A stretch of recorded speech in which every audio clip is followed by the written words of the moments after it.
The purpose of my talk is just to introduce you just a couple of buzzwords in terms of spondyloarthritis. So what SPARC is, what the Arthritis Society have done for us in terms of developing SPARC, and then just highlight a couple of things about the diseases. It's really hard to review the disease entities in any sort of detail in 15 minutes.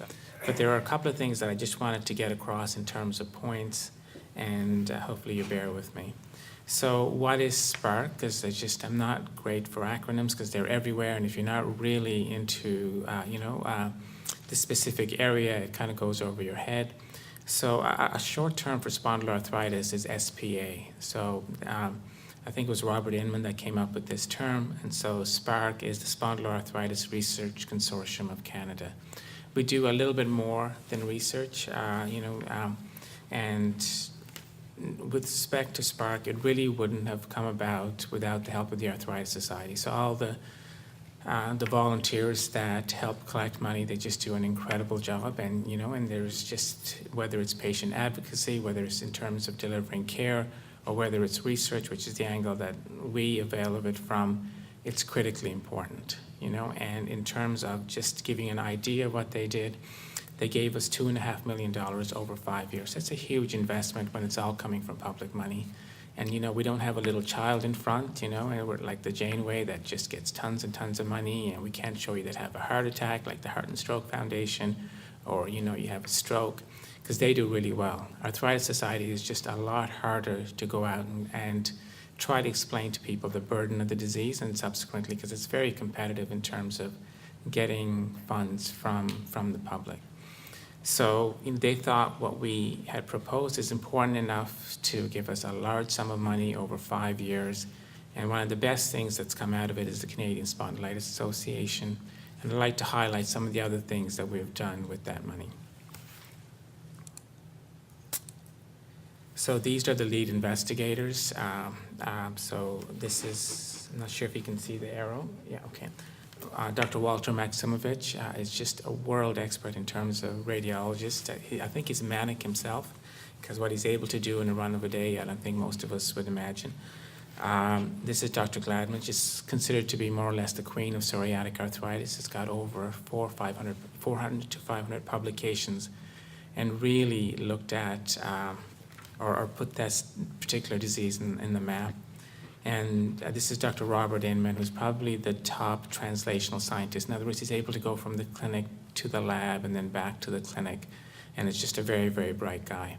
So these individuals are, as Michael had pointed to, are internationally known, and so it's a really strong group that's actually looking at it. And maybe with the exception of the TASC, which is the group for the American, Australian, Anglo, which is the English group, we would rival them in terms of what we've done for the disease. So spondyloarthritis is actually a bunch of diseases, and the one that we tend to focus on are the two that are most common. Ankylosing spondylitis, because it's the prototypic disease. In other words, most people with spondylitis would have spinal involvement. And psoriatic arthritis, because it's particularly common. But there are some other disease entities that fall within spondyloarthritis. Because we had to keep our research somewhat focused, we primarily addressed ankylosing spondylitis and psoriatic arthritis.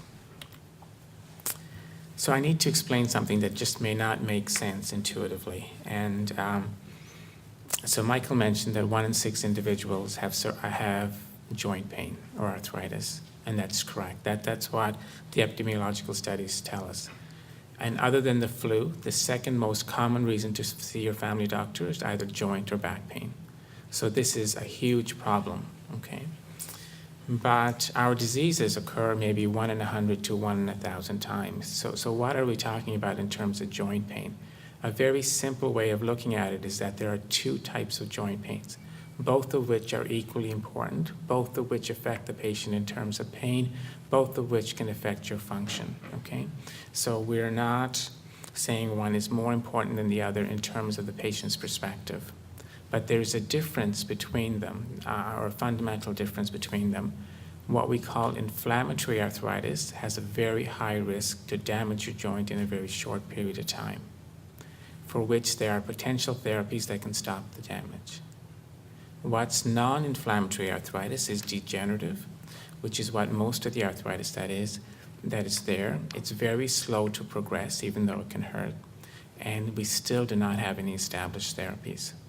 And so if the resources were limited and you had to make a choice in terms of seeing inflammatory versus non-inflammatory arthritis, make a really tough choice and give priority to inflammatory arthritis. So in patients with ankylosing spondylitis or psoriatic arthritis or rheumatoid arthritis, those are considered inflammatory.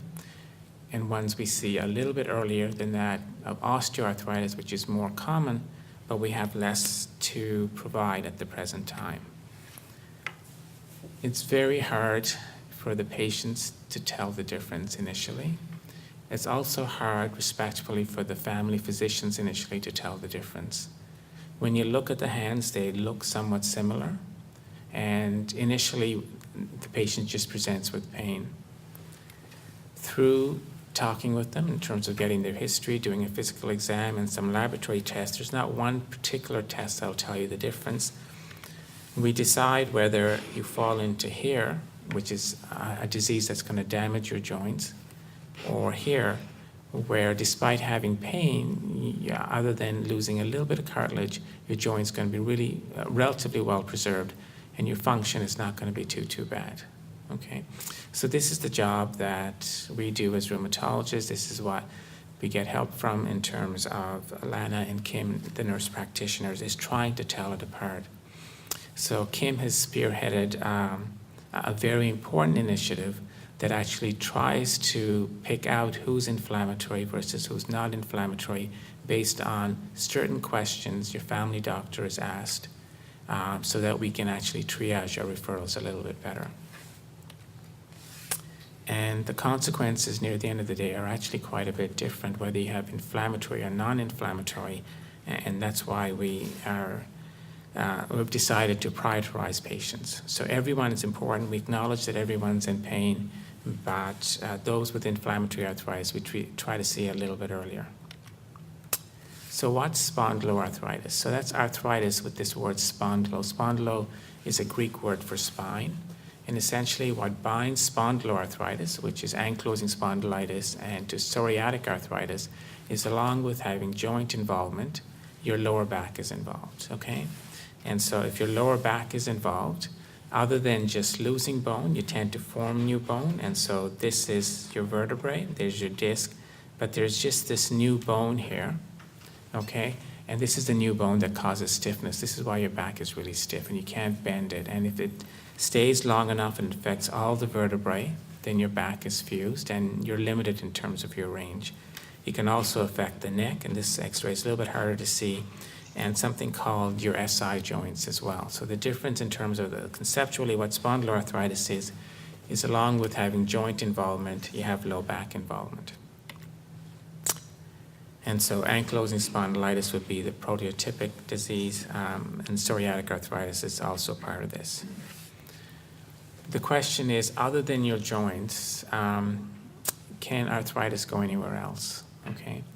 And in my experience, when you actually sit with someone that has an inflammatory arthritis, well before they have any joint pain, they're actually tired. Their exercise tolerance goes down, they start to go to bed earlier, they wake up in the morning and they tell you, they're just a little foggy, it takes a little bit, or it takes a little while to get their own perspective on things. And so fatigue is a huge part of an inflammatory arthritis. But there's also other specific organs that are affected, whether it's your eyes in a disease called uveitis, whether it's your bowel inflammation that can cause colitis, or your heart in terms of inflammation around the cusp of the heart. The other thing that we have noted is that when you have inflammation, it's not in your joints, it's systemic. In other words, it's all over your body. And there's just a growing evidence, especially for rheumatoid arthritis, but increasingly for psoriasis and ankylosing spondylitis, that being in pain all the time is not good for your heart. Okay, and if you were to die of anything, generally, it's either heart trouble or a cancer, okay? And the heart disease in patients with arthritis is actually a lot higher than normal. okay? So this idea of trying to grin and bear pain, and not take any medications may not be the right thing, not only for the joints. You may be able to get by functionally if it's your joints, but you also have to think about what you're doing to your body systemically, and if this is affecting your heart or any other organs, okay? So trying to just push through the pain may not always be the best thing to do. So what causes arthritis? This is really what our research is about to some extent, and the short answer is we really don't know, okay? In some cases, it's an infection. Occasionally, it's an injury that occurred or overuse. Diet, occasionally, not too common unless it's something like gout, but there are certain environmental triggers that can do it. In terms of what causing it, we know that stress can clearly aggravate it, okay? Without a doubt, you can see stress during psoriasis, in terms of psoriasis getting worse, but also in terms of the joints. And it's our feeling that there's actually also a strong genetic component. Not that you need to have a family history, it's just that the genes that you have may predispose you to getting arthritis. It's with that strong assertion that we've actually tried to find genes associated with this particular slide has to do with psoriasis and psoriatic arthritis. We've done similar things in terms of ankylosing spondylitis. It's not me, but it's our group. So there's now 19 genes that have been noted for psoriasis or psoriatic arthritis, which means that any one gene is not that important, okay? And our group has discovered half of these genes, okay? So that's a huge contribution in terms of how things work, and potentially using these genes to try to determine who's going to get disease versus who's not, or who's going to respond, or who's going to have bad disease. So there's a really nice study from Ann Bocock, who's in the University of Washington, and what she did is she took 9 of these genes, okay, and each gene has 2 copies, and what they're trying to tell you here is that if you have more than 14 copies of a gene, okay, so in other words, 7 genes for which you have 2 copies for, you're much more likely to get psoriasis, which is in the red, than be fine, okay? Another way of looking at it is that for 1/4 of the population now, okay, that have aches and pains with psoriasis, if you have very few genes with psoriasis, you're unlikely to get psoriatic arthritis. If you have a whole bunch, the chance of you getting psoriatic arthritis is 10 times higher, which is the same chance if your MRI were to be positive or this test B27 were to be positive, okay? There's still a lot of research to do because 50% of the people we can't really tell by genetics, okay? So all I'm trying to say is we need to study this because already it's answering some questions for a certain number of individuals, okay? And so the work is important, but at the present time, it's not enough to try to figure out who's going to get the disease and not get the disease for everyone. Michael mentioned that it took about 10 years to diagnose his spondylitis. That actually is the norm, okay? It's 7 to 10 years. The reason being is this. When your pain first starts, what we actually have to do in terms of, at least we had to do till last year, to diagnose the disease, okay, is for us to actually be able to see it in the x-ray. It takes 10 years of suffering in terms of low back pain from the time your symptoms start to when we can actually diagnose it. So for 10 years, there's nothing really to hang your hat on other than what the patient says, plus or minus a family history or some other genetic tests, and we're lost in terms of a diagnosis, okay? With the advent of the MRI, we can go back a little bit further, but there's still issues in terms of reading the MRI, okay? So it's not unusual to wait a long time for the diagnosis. I think with the use of the MRI and making more family doctors aware of this condition, they're getting better and better at diagnosing it, and we're really hoping that that lag time could be as little as 2 to 3 years, which is still far too long, okay? But we're really trying to push that back in terms of how quickly we can diagnose the disease. And so reading MRIs is not a straightforward thing. And one of the things that SPARC has done, and is specifically one investigator, Dr. Maximovich, from Alberta is that this is his area of expertise. He's actually developed methods for radiologists to use so that they can diagnose spondyloarthritis. This has been a huge advance in terms of being able to diagnose people earlier. Then through various initiatives and companies, he's, he had a conference in Niagara Falls that taught 30 radiologists how to read this, okay? Reading back x-rays is not that straightforward. When I first came, I took the MRIs and sent them to Toronto, and now we have someone that's quite well trained with a specialty in MSK radiology that'll look at this, but not everyone can do it, okay? And away from Eastern Health, although you can do MRIs, they're not being read properly, okay? So we need to do further work, but a lot of this is being done through advocacy and just increasing tools in how to diagnose the disease. So now I'm just going to turn a little bit and just highlight things in terms of management.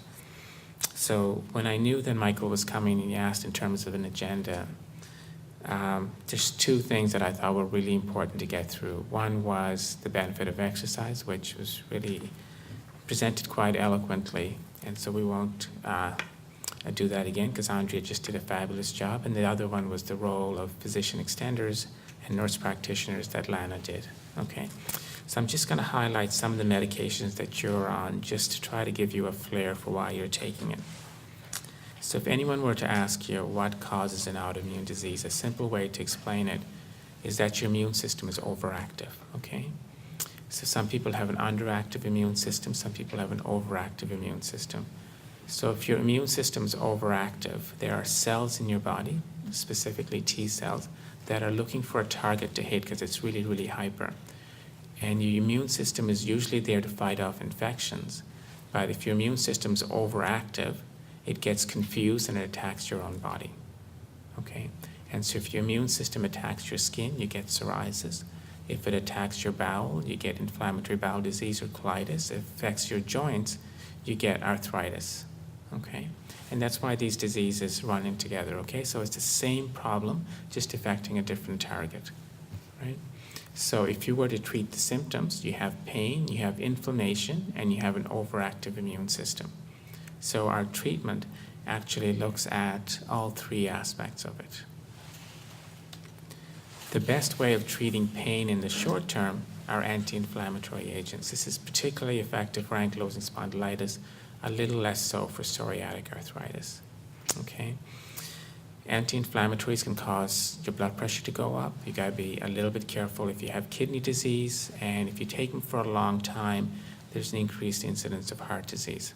So there's no medication that I can prescribe to you without side effects, but on balance, as compared to the other options, it would be a relatively safe thing to take if that's all that you need to control your symptoms, okay? So anti-inflammatories, what they do is help control the inflammation. To some extent, you feel a little bit better with it, all right? The trouble is that it doesn't work for everyone. And the other issue with that is that because it doesn't alter your immune system, if you're going to damage your joints, you continue to damage. Then there are steroids. This is a dreaded word, but it's actually a godsend. You know, if someone were to ask me what drug made the biggest impact, you know, in terms of patient care, well, there is penicillin, there's the birth control pill, but the third medication, okay, in terms of just kind of the history of how things evolved, is corticosteroids, is prednisone, okay? When you're sick, it can really turn things around, but if you take it for a long time, there's clearly side effects with it, okay? So my first thing to tell you is that don't always be adverse to taking prednisone, okay? It's not what we want to do, okay, but there are indications for it.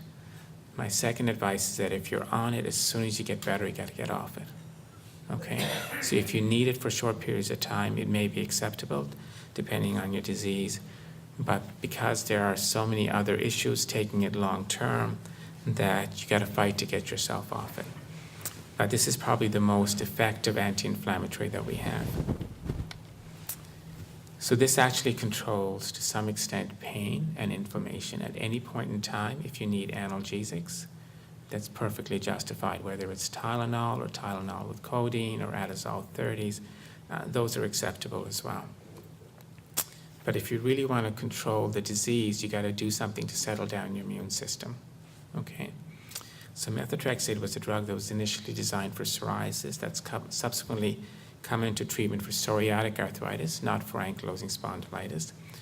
To me, it's like a dirty bomb. You know, it does the job, but it spills over and affects a whole bunch of stuff. And as a result, even though it's a somewhat effective medication, it's a little bit hard to use in terms of patients tolerating it, because often patients feel either nauseated or have mouth ulcers. It helps control your immune system somewhat, okay, but doesn't do as good a job as the newer medications.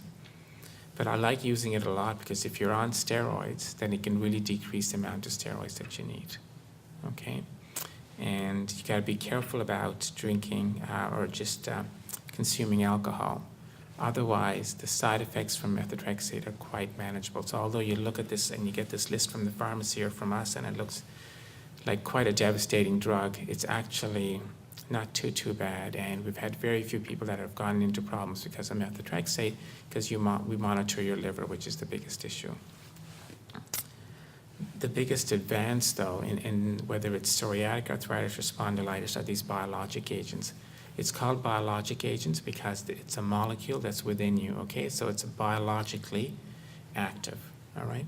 And the issue with both psoriatic arthritis and ankylosing spondylitis is you make too much TNF, okay, which is a molecule that's causing the disease. And so if you come in with a molecule that stops that or decreases it, which is an anti-TNF, you'll get better. So rather than showing you streams of data, you can kind of see what has happened to this person with psoriasis, right, before and after taking the drug. And you can see how much of their life would be impacted with their particular disease and how much better off they are, okay? How often do you get this response? Depending on the drug, about 60 to 80% of the time, you can get clearing or almost clearing, like a very, very good result, okay? You can't overpromise as doctors, though, because about 20% of the time, no matter what medication you pick from the shelf, it's not going to work, okay?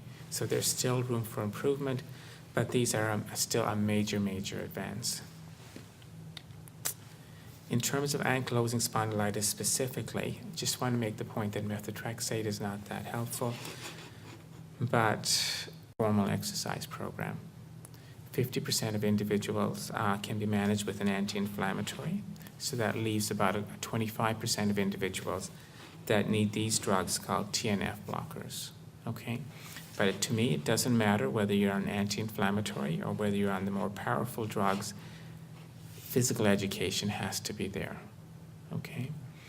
And that's a very, very important part. And if anything, when you're on these drugs, it'll lessen the amount of drug that you actually need, okay?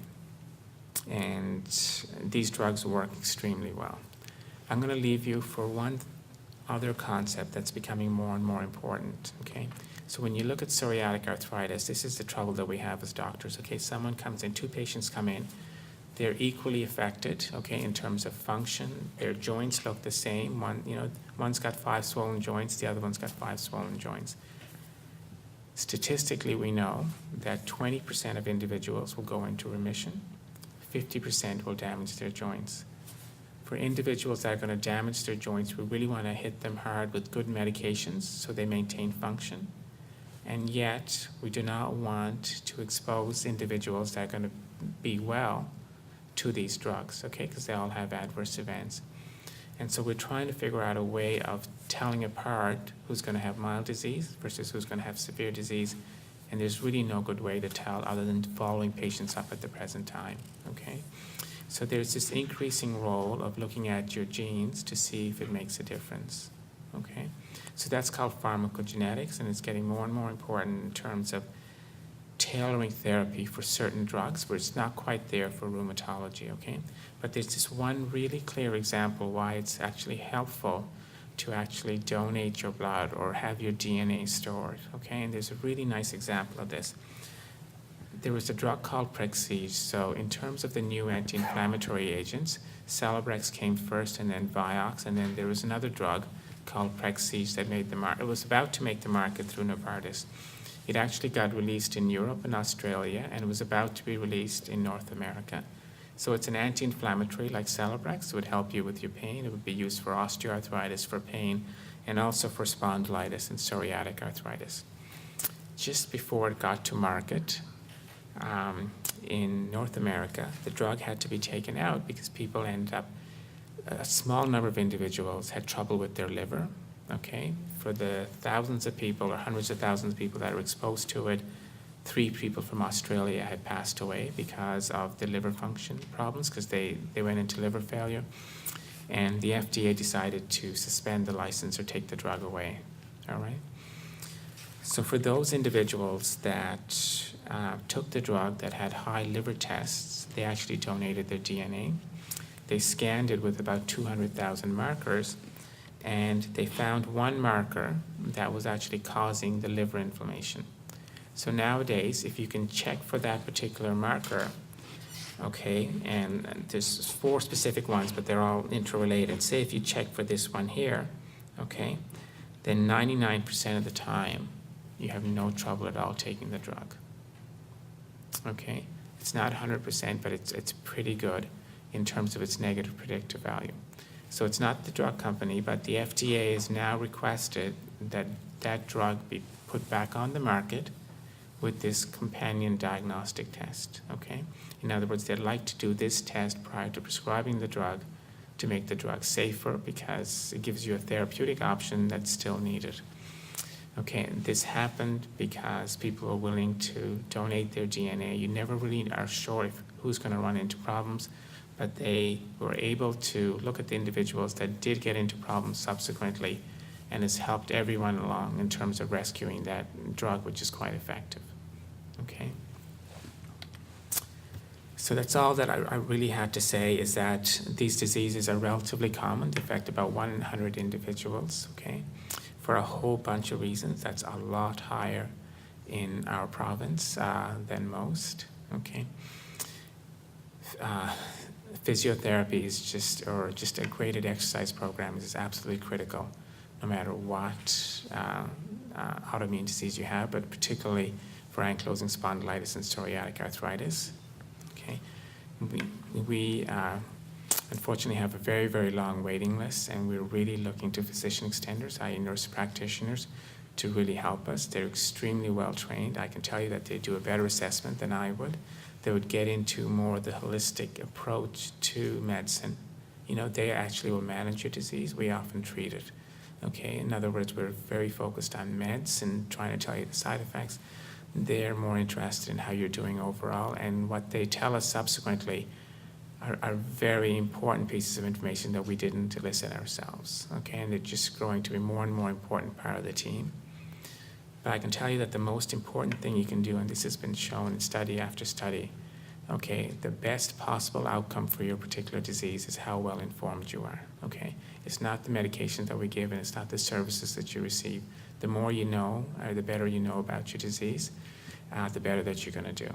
Okay, and this is where the Canadian Spondylitis Association, through the newsletters and the advocacy and talking with patients, it can only help educate you, and we just can't encourage you enough to be a part of this group. Okay, thank you.